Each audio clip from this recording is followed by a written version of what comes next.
Hello बच्चों, welcome to Ritesh online classes YouTube channel.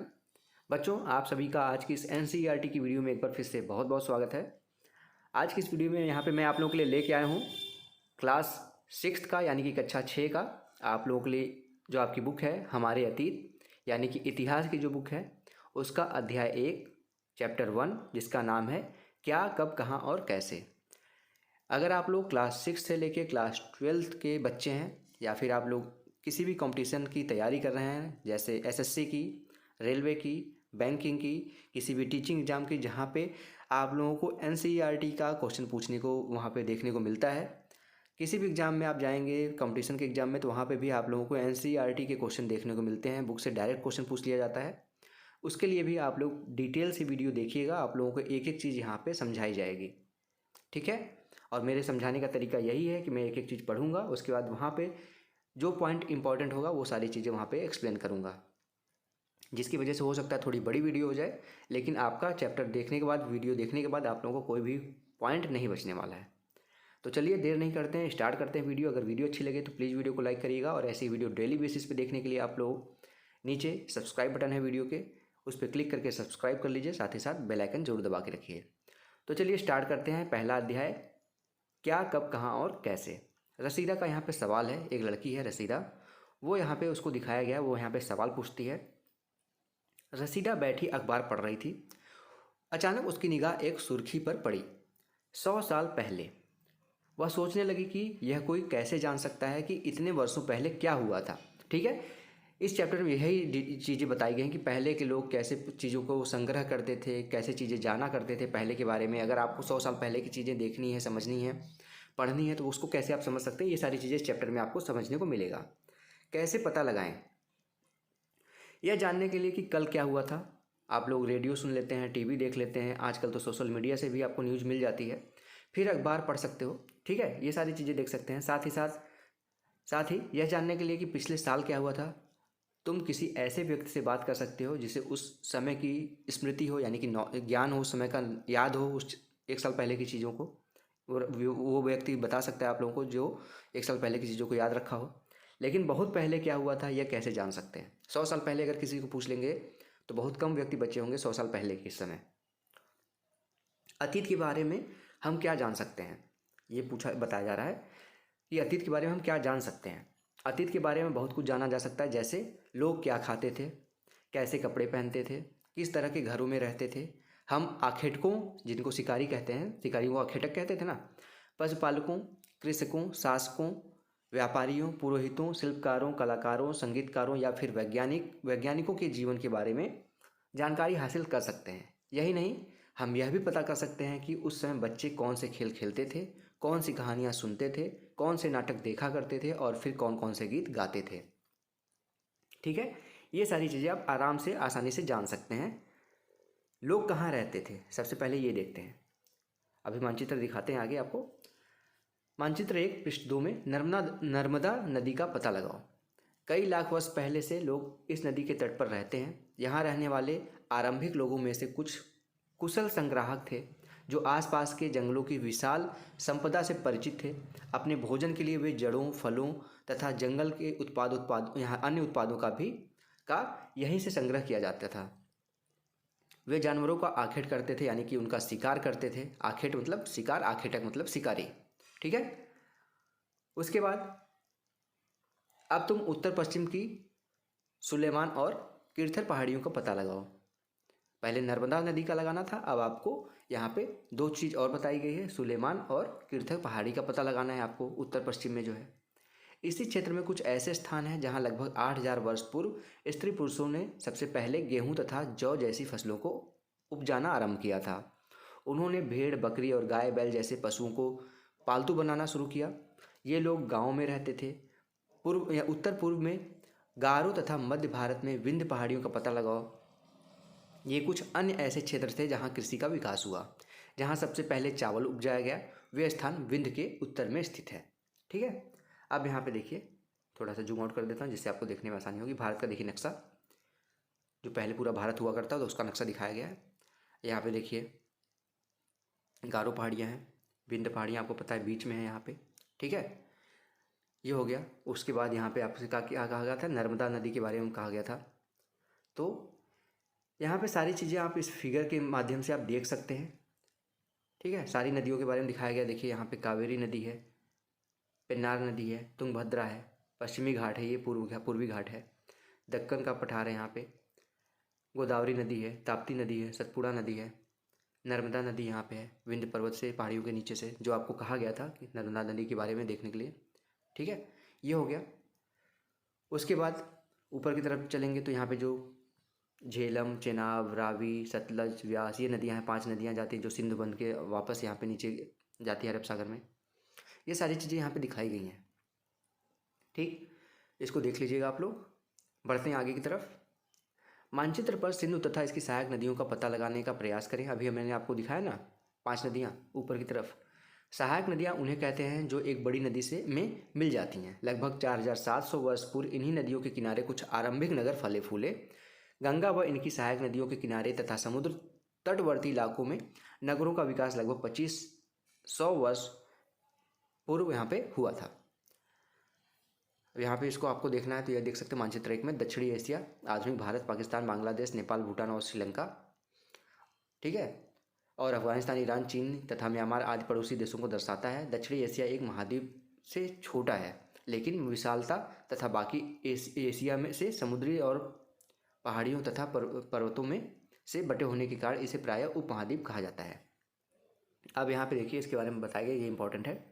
Ganga तथा इसकी सहायक नदी सोन का पता लगाओ। गंगा के दक्षिण में इन नदियों के आसपास का क्षेत्र प्राचीन काल में मगध, वर्तमान में बिहार के नाम से जाना जाता है। इसके शासक बहुत शक्तिशाली थे और उन्होंने एक विशाल राज्य की स्थापना किया था। देश के अन्य हिस्सों में भी ऐसे राज्यों की स्थापना की गई थी। अब यहाँ पे आपका गंगा और सोन नदी के बारे में बताया गया है। तो गंगा नदी आप सभी को पता है बीच में है, ये गंगा नदी आ रही है, सोन नदी यहाँ से आ रही है, यहाँ पे मिल रही है, ठीक है। अब यहाँ पे आगे देखते हैं। लोगों ने सदैव उपमहाद्वीप के इस हिस्से से दूसरे हिस्से तक यात्रा की। कभी कभी हिमालय जैसे ऊंचे पर्वतों, पहाड़ियों, रेगिस्तान, नदियों तथा समुद्रों के कारण यात्रा जोखिम भरी होती थी। फिर भी ये यात्रा उनके लिए संभव नहीं थी, करते थे फिर भी वो। अतः कभी लोग काम की तलाश में तो कभी प्राकृतिक आपदाओं के कारण एक स्थान से दूसरे स्थान जाया करते थे। कभी जैसे एक जगह पे काम नहीं तो दूसरी जगह पे काम ढूंढने चले जाते थे। कोई आपदा आ गई, भूकंप आ गया, ठीक है, सुनामी आ गई, बाढ़ आ गया, ज़्यादा बरसात हो गया, सूखा पड़ गया, जिसकी वजह से वो एक स्थान से दूसरे स्थान तक जाया करते थे। कभी कभी सेनाएं दूसरे राज्यों पर विजय हासिल करने के लिए जाती थी, लड़ाई करने के लिए। इसके अतिरिक्त व्यापारी कभी काफिले में तो कभी जहाज़ों में अपने साथ मूल्यवान वस्तुएं लेकर एक स्थान से दूसरे स्थान जाते थे। धार्मिक गुरु लोगों को शिक्षा और सलाह देते हुए एक गांव से दूसरे गांव तथा एक कस्बे से दूसरे कस्बे जाया करते थे। कुछ लोग नए और रोचक स्थानों को खोजने की चाह में उत्सुकतावश भी यात्रा किया करते थे। इन सभी यात्राओं से लोगों को एक दूसरे के विचारों को जानने का अवसर मिला, ठीक है। जब आप एक दूसरी जगह से दूसरी जगह जाएंगे तो वहाँ की संस्कृति, वहाँ की भाषा, वहाँ की वेशभूषा, वहाँ का खान पान, ये सारी चीज़ें आप सीखेंगे।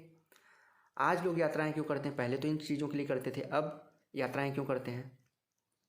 एक बार फिर मानचित्र 1 को देखो। पहाड़ियाँ, पर्वत और समुद्र इस उपमहाद्वीप की प्राकृतिक सीमा का निर्माण करते हैं। ऊपर की तरफ पहाड़ है, नीचे की तरफ समुद्र है, ठीक है। तो इससे क्या होता है, सीमाएं निर्धारित होती थी। हालांकि लोगों के लिए इन सीमाओं को पार करना आसान नहीं था। जिन्होंने ऐसा चाहा वे ऐसा कर सके। वे पर्वतों की ऊंचाई को छू सके और गहरे समुद्र को पार कर सके। उपमहाद्वीप के बाहर से भी कुछ लोग यहाँ आए और यहीं बस गए, ठीक है। आप जानते हैं कि उपमहाद्वीप से बाहर कौन आया था? अंग्रेज आए थे, फ्रांसीसी आए थे, पुर्तगाली आए थे, बहुत से लोग आए थे जो यहीं पे बस गए। लोगों के इस आवागमन से ने हमारी सांस्कृतिक परंपराओं को समृद्ध किया। कई सौ वर्षों से लोग पत्थर को तराशने, संगीत रचने और यहाँ तक कि भोजन बनाने के नए तरीकों के बारे में एक दूसरे के विचारों को अपनाते रहे हैं। देश के नाम। अब देश के नाम कैसे यहाँ पे हुआ पड़ा, इसको देखते हैं। देश के नाम। अपने देश के लिए हम प्रायः इंडिया तथा भारत जैसे नामों का प्रयोग करते हैं। इंडिया शब्द इंडस से निकला है, जिसे संस्कृत में सिंधु कहा जाता है। अपने एटलस में ईरान तथा यूनान का पता लगाओ। लगभग 2500 वर्ष पूर्व उत्तर पश्चिम की ओर से आने वाले ईरानियों और यूनानियों ने सिंध को हिदोस अथवा इंदोस और इस नदी के पूर्व में स्थित भूमि प्रदेश को इंडिया कहा। भरत नाम का प्रयोग उत्तर पश्चिम में रहने वाले लोगों के एक समूह के लिए किया जाता था। इस समूह का उल्लेख संस्कृत की आरंभिक लगभग 3500 वर्ष पूर्व कृत ऋग्वेद में मिलता है। बाद में इसका प्रयोग देश में के मतलब उसका भरत का प्रयोग पूरे देश के लिए, भारत के लिए होने लगा। ताड़पत्रों से बनी पांडुलिपि का एक पृष्ठ। यह पांडुलिपि लगभग 1000 वर्ष पहले लिखी गई थी। किताब बनाने के लिए ताड़ के पत्तों का प्रयोग आपने देखा होगा। ताड़ के पत्ते, हो सकता ना देखा हो तो देखिएगा ज़रूर ताड़ के पत्ते कैसे होते हैं। ताड़ के पत्तों को काटकर उसके अलग अलग हिस्सों को एक साथ बांध दिया जाता था। भुर्ज पेड़ की छाल से बनी ऐसी ही एक पांडुलिपि हमारे सामने अभी आपको दिखाऊंगा। नीचे अतीत के बारे में कैसे जानें। अब आपको पता चलेगा कि अतीत के बारे में अगर जानना है तो कैसे जानें। अतीत की जानकारी हम कई तरह से प्राप्त कर सकते हैं। इनमें से एक तरीका अतीत के में लिखी गई पुस्तकों को ढूंढना और पढ़ना है। ये पुस्तकें हाथ से लिखी होने के कारण पांडुलिपि कही जाती थी। छपती नहीं थी, पहले छपाई का कोई तरीका नहीं था तो उसको हाथों से ही लिखना पड़ता था। हाथों से लिखी होने के कारण उसको क्या कहते थे? पांडुलिपि कहते थे। अंग्रेजी में पांडुलिपि के लिए प्रयुक्त होने वाला जो शब्द है मैन्यूस्क्रिप्ट शब्द लैटिन शब्द मेन्यू, जिसका अर्थ होता है हाथ है, से निकलता है। ये पांडुलिपियाँ प्रायः ताड़पत्रों अथवा हिमालय क्षेत्र में उगने वाले भुर्ज नामक पेड़ की छाल से के विशेष तरीके से तैयार भोजपत्र पर लिखी जाती थी। अब यहाँ पे देखिए ये भोजपत्र है, इस पे देखिए संस्कृत भाषा में लिखा गया है। ठीक है, आगे बढ़ते हैं। इतने वर्षों में इनमें से कई पांडुलिपियों को कीड़ों ने खा लिया तथा कुछ नष्ट कर दी गई। फिर भी ऐसी कई पांडुलिपियाँ आज भी उपलब्ध हैं। प्रायः ये पांडुलिपियाँ मंदिरों और विहारों से प्राप्त होती हैं। इन पुस्तकों में धार्मिक मान्यताओं व व्यवहारों, राजाओं के जीवन, औषधियों तथा विज्ञान आदि सभी प्रकार के विषयों की चर्चा मिलती है। इनके अतिरिक्त हमारे यहाँ महाकाव्य, कविताएँ तथा नाटक भी हैं। इनमें से कई संस्कृत में लिखे हुए मिलते हैं, जबकि अन्य प्राकृत और तमिल में है। प्राकृत भाषा का प्रयोग आम लोग करते थे। अब यहाँ पे देखिए दिखाया गया, हम अभिलेखों का भी अध्ययन कर सकते हैं। ऐसे लेख पत्थर अथवा धातु जैसी अपेक्षाकृत कठोर सतहों पर यहाँ पे उत्कीर्ण की जाती, यानी खोद कर लिखी जाती थी। कभी कभी शासक अन्य लोग अपने आदेशों को इस तरह उत्कीर्ण करवाते थे ताकि लोग उन्हें देख सकें, पढ़ सकें और उनका पालन कर सकें। जैसे आज के टाइम पे आपने देखा होगा, कहीं जाते हैं तो वहाँ पे कहीं जहाँ पे भी आप जा रहे हो उसका रोड के किनारे उसका डिस्टेंस लिखा होता है। सॉरी, जैसे 50 किलोमीटर बचा है अभी उत्तर प्रदेश, 60 किलोमीटर बचा है MP। तो उसी तरीके से पहले के लोग भी पत्थरों पे या फिर कोई ठोस धातु हो गई, जैसे लोहा हो गया, सोना हो गया, चांदी हो गई, इस पे उत्कीर्ण करते थे, यानी खोद के लिख देते थे। कुछ अन्य प्रकार के अभिलेख भी मिलते हैं जिसमें राजाओं तथा रानियों सहित अन्य स्त्री पुरुषों ने भी अपने कार्यों के विवरण उत्कीर्ण करवाए। अब यहाँ पे देखेंगे, यहाँ पे लगभग 2250 वर्ष पुराना ये अभिलेख वर्तमान अफगानिस्तान के कंधार से प्राप्त हुआ है। यह अभिलेख अशोक नामक शासक के आदेश का उत्कीर्ण करवाया गया है। इस शासक के विषय में तुम अध्याय 7 में पढ़ोगे, आगे मैं पढ़ाऊँगा आप लोगों को। जब हम कुछ लिखते हैं तब हम किसी लिपि का प्रयोग करते हैं, यानी कि किस भाषा में, हिंदी में लिख रहे हैं, अंग्रेजी में लिख रहे हैं, किस में लिख रहे हैं आप। लिपियाँ अक्षरों और संकेतों से बनी होती हैं। जब हम कुछ बोलते अथवा पढ़ते हैं तब हम एक भाषा का प्रयोग करते हैं। यह अभिलेख इस क्षेत्र में प्रयुक्त होने वाली यूनानी तथा अरामेइक नामक 2 अन्य लिपियों तथा भाषाओं में लिखी है। किन किन भाषाओं में लिखी है? यूनानी और अरामेइक भाषा में। ठीक है, 2 भाषाओं में लिखी गई है। अब यहाँ पे देखेंगे उदाहरण, यहाँ पे था छूटा हुआ, यहाँ पे देख लेते हैं। उदाहरण के लिए प्रायः शासक लड़ाइयों में अर्जित विजयों का उल्लेख लेखा जोखा रखा करते थे। क्या तुम बता सकते हो कि कठोर सतह पर लेख लिखवाने के क्या लाभ थे? ऐसा करवाने में क्या क्या कठिनाइयाँ आती थी? इसके अतिरिक्त अन्य कई वस्तुएं अतीत में बनी और प्रयोग में लाई जाती थी। ऐसी वस्तुओं का अध्ययन करने वाला व्यक्ति पुरातत्वविद कहलाता था। पुरातत्वविद पत्थर और ईंट से बनी इमारतों के अवशेषों, चित्रों तथा मूर्तियों, आगे बताता हूँ, पहले इसको समझ लेते हैं। ऐसा करवाने का क्या फ़ायदा होता था और क्या कठिनाई आती थी? पहले तो फ़ायदा ये होता था कि वो बहुत दिनों तक चलती थी। अब ताड़पत्र आप सड़ जाएंगे, कीड़े खा जाएंगे, ख़राब हो जाएंगे, फाड़ दिए जाएंगे। लेकिन जो पत्थरों पे या लोहे की चीज़ों पे या किसी धातु पे खोद के लिखी गई है वो बहुत आजीवन के लिए हो गई, हमेशा आपको मिल जाएगी वो। कठिनाई क्या होती थी, उस पर लिखने में काफ़ी कठिनाई होती थी, खोदना पड़ता था, तो उसको बारीकी से काम होता था। ठीक है, अब पुरातत्वविदों के बारे में देखते हैं आगे। बाएं एक प्राचीन नगर से प्राप्त पात्र, इस तरह के पात्रों का प्रयोग 4700 वर्ष पूर्व होता था।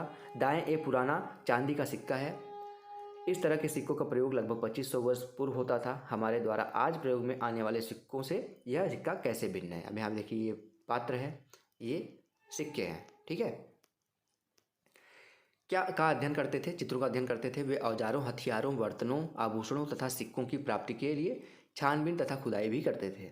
इसमें से कुछ वस्तुएं पत्थर, पकी मिट्टी तथा कुछ धातु की बनी हो सकती हैं। ऐसे तत्व कठोर तथा जल्दी नष्ट न होने वाले होते हैं।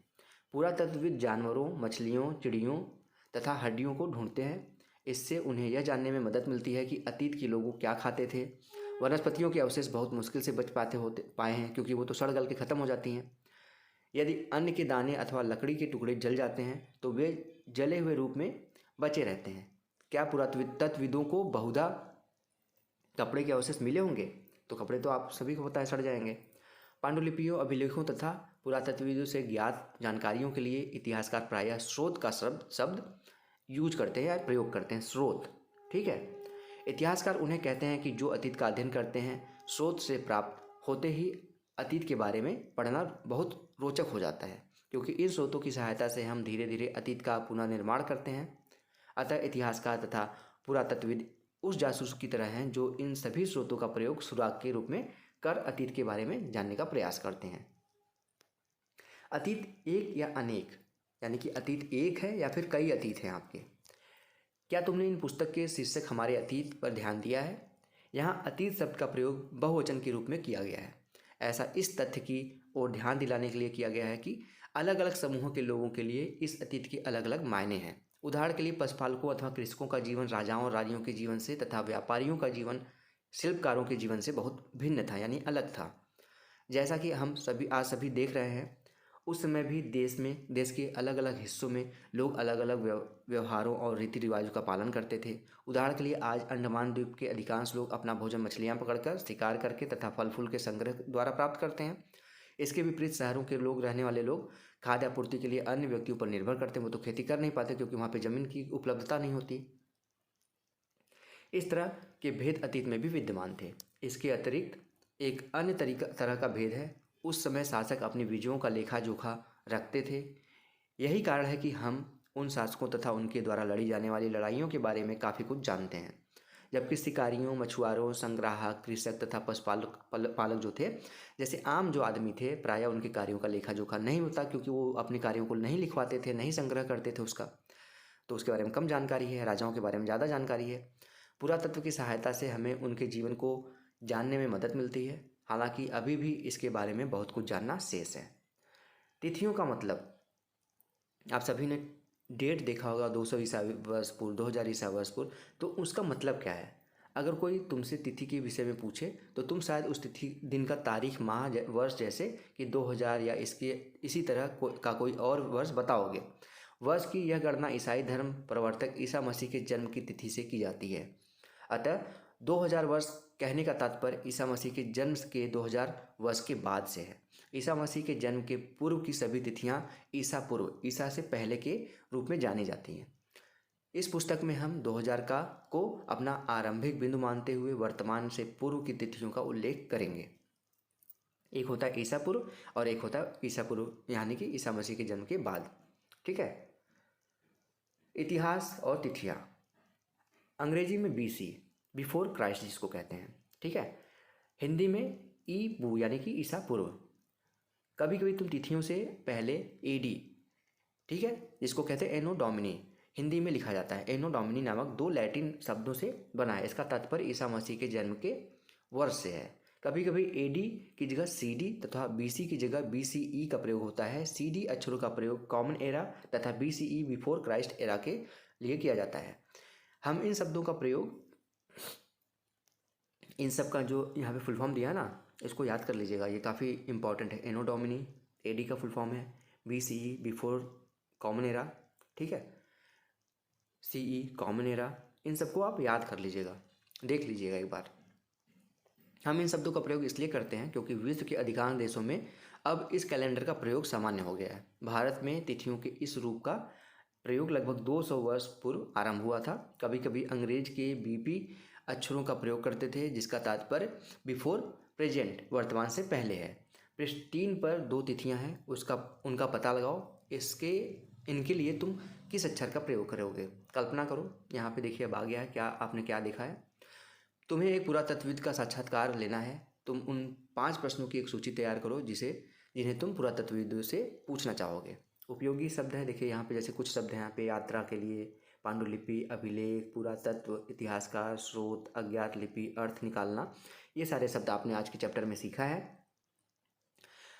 याद करने लायक चीज़ें हैं यहाँ पे, निम्नलिखित को सुमेलित करिए। नर्मदा नदी, मगध, गारो पहाड़ियाँ, सिंधु तथा इसकी सहायक नदियाँ, गंगा घाटी। मिलाना है आपको। तो मगध क्या है? पहला बड़ा राज्य था, ठीक है। गंगा नदी घाटी लगभग 2500 वर्ष पूर्व यहाँ पे देखेंगे, मिलाना है। इस चीज़ को आपको मिला लीजिएगा, मैं इसको क्वेश्चन आंसर जब कराऊंगा तो करा भी दूंगा, ठीक है। नर्मदा घाटी जो है वो आपका जहाँ पे आरंभिक कृषि होती थी, और गंगा घाटी लगभग 2500 वर्ष वहाँ पे पूर्व नगर थे। गारो पहाड़ियाँ जहाँ पे आखेट तथा संग्रहण था। तो ये सारी चीज़ें हैं। मगध आपका पहला बड़ा राज्य था, इस तरीके से आप मिला सकते हैं। पांडुलिपियों तथा अभिलेखों के प्रमुख उनके बीच अंतर आपको बताना है। अभिलेख जो थे वो पत्थरों पे लिखे जाते थे या कठोर धातु पे लिखे जाते, पांडुलिपियाँ ताड़पत्र और भोजपत्र पे लिखे जाते थे, ये अंतर है।